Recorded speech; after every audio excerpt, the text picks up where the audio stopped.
Hey, everybody, welcome back to another episode of the Retire While You Work podcast. I'm joined here with Carson Odom once again.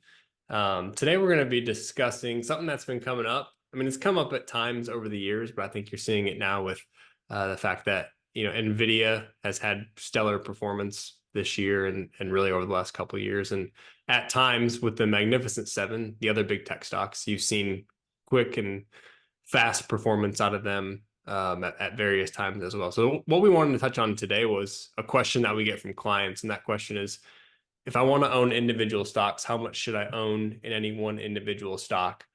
If to avoid not throwing my financial plan off, should something happen and you see, that stock maybe go for a loss for a period of time, or something crazy happen like an Enron where it completely went out of business. So we just wanted to address that, how we plan with clients when they want to own individual stocks from a textbook financial planning perspective. Doesn't mean it's right or wrong. It's just the tool that we use when working with clients. And I think it's, helped a lot of people over the years because it just allows them to not be too overweight to one individual stock.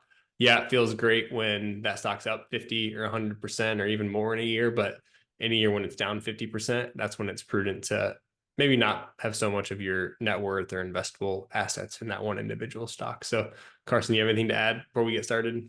Yeah, I think my tolerance has always been in my investing history since I first opened my first account and bought the first thing I ever bought has always been it's a risk to buy an individual stock, just as much as it is to, um, I mean, with anything, we've always been hammered into our lives that diversification is important. So in my mind, when I'm in a wealth building stage of life, why even risk picking one stock out of the thousands that are publicly traded? Why? What do I think I'm trying to guess the one stock from my very small opinion that's going to end up doing extremely well? So I've personally just always gone the safe route and said, let's just add it to diversified portfolio across all the different asset classes. You cannot go wrong doing that. Like, you truly cannot go Yeah. wrong. I think we preach this whenever you own large cap, mid cap, small cap, some international, whether or not you have bonds in your portfolio.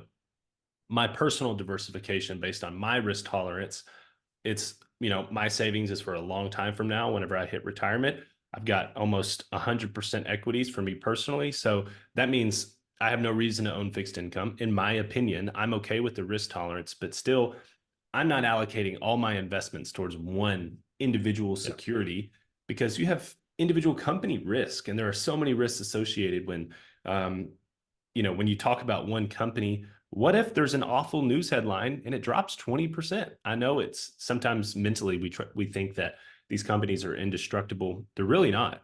One regulation could come across the board with one of these Mag 7 companies, one trade regulation where there's huge tariffs involved, one country that's a big buyer of it to say, hey, we're done. And all of a sudden that's a huge hit. And you might have great performance now. It doesn't mean it's always going to be that way.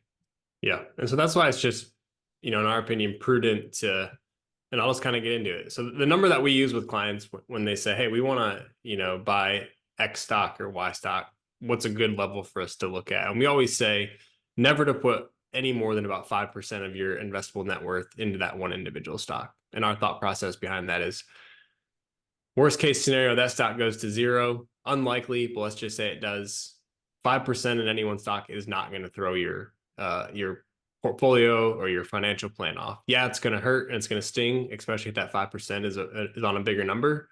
But again, 95% of your assets are in other stable or companies that have not gone bust that are still earning and doing well. On the flip side, 5%, that's a pretty healthy amount to where if that stock goes ahead and let's just say it's up over a couple of years, 100, 200%, if it's really flying high, you're going to participate in that. That's a healthy amount. And, that 5% is going to go to 10%. And that's when we're having conversations of, hey, does it make sense to maybe sell off some of that and take some earnings off the table? Or do you just keep letting it go because you like that stock? And so that's what we use.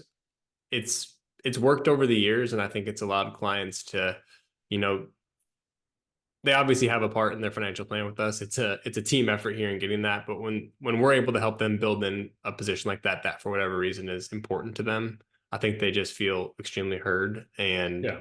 and it just is a good way for them to work with us to put some positions into their financial plan that they actually want to own or have an interest in. Yeah, I'll say I am, that's my personal opinion when it comes to I don't like personally buying individual stocks. But when it comes to an overall financial plan and an overall appetite for doing that, I get it. I totally get it because you want to the stock market can be super boring if you want it to be. You could go the rest of your life, buy one fund literally for the rest of your life and probably be okay.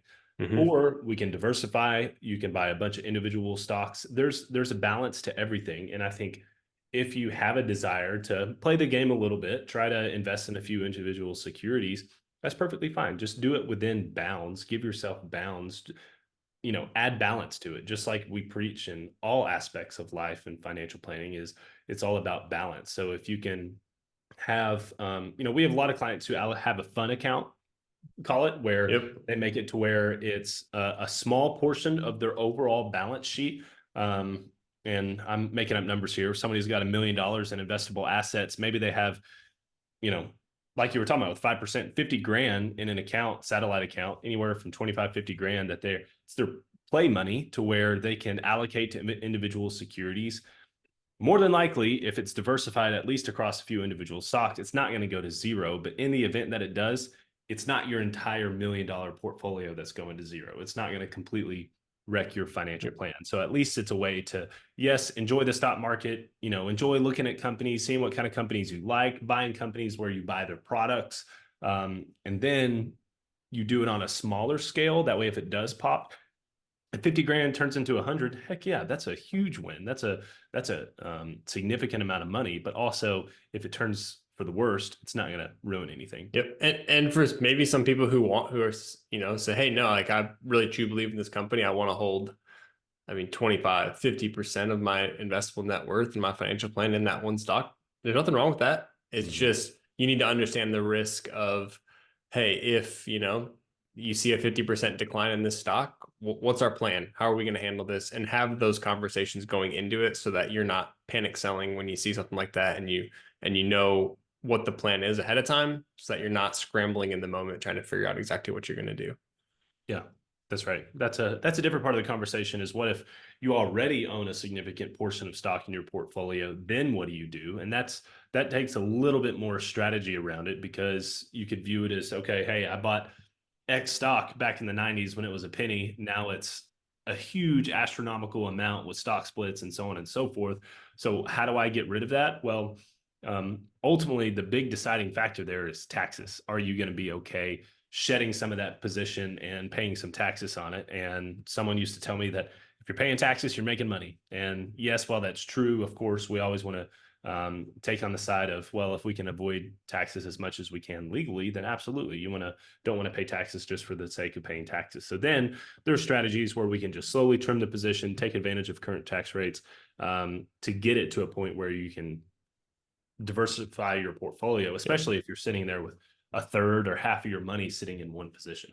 Yeah. I think that's what's awesome about financial planning in general is that there's, I mean, so many different ways to go about reaching your goals. We have clients who own individual stocks, clients who don't want to own individual stocks, clients who own mutual funds, clients who own ETFs. You can build the plan that fits your needs, whether and maybe it's all stocks, maybe it's stocks and bonds, maybe it's a mix of the two, and get to where you want to be. And that's what's awesome. Our job is just to counsel our clients and give them options with what they're telling us, what their goals are, where they're trying to get to, and put a plan in place utilizing the tools at our disposal to get them there. And I think that's what we all really enjoy about our job here is it's almost like we're coming to work every day trying to solve a puzzle to an extent and help clients realize exactly what they want to do and their dreams and goals. And again, with the tools we have in place, put a plan together that gets them there. It's good. I think the overarching theme is get the planning in place first. I think we always preach this is let your planning be, those are the things that you can control, your overall financial plan, how much you're saving, where you're allocating your income, you got your estate plan in place, you've got enough life insurance, do the things that you can control. Then The smaller section of that is the actual investments, where if you're a client of ours, we've talked through exactly how, for each and every client, investments should be allocated. And then beyond that, in the super nitty gritty, hey, I want to buy XYZ stock. Can we add a small sliver of my portfolio to that? Great. Now we've arrived. The 99% of the core financial plan is there. Then we add in the small slivers like that. Yep. No, that's a good way to end it. So, hope this helped. Hope this was some good information for everybody listening, and just how you can go about adding individual stocks into your plan, and what's a good way to do that if you don't have anything, or maybe you just own mutual funds or ETFs right now. So, yeah, just kind of recap, that number is about 5% that we talk about with clients having into any one individual stock, just so you're balanced and never putting too much risk into one individual asset. So again, thanks to everybody who joined us today, and we look forward to catching you next time. Thanks, everybody.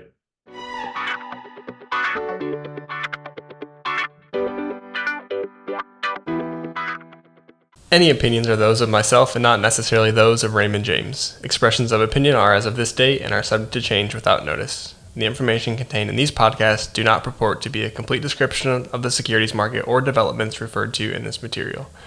The information has been obtained from sources considered to be reliable, but we do not guarantee that the foregoing material is accurate or complete. Every investor situation is unique, and you should consider your investment goals, risk tolerance, and time horizon before making any investment. Prior to making an investment decision, please consult with your financial advisor about your individual situation. Any hypothetical examples are for illustration purposes only. Actual investor results will vary. Raymond James does not provide legal or tax services. Please discuss these matters with the appropriate professional.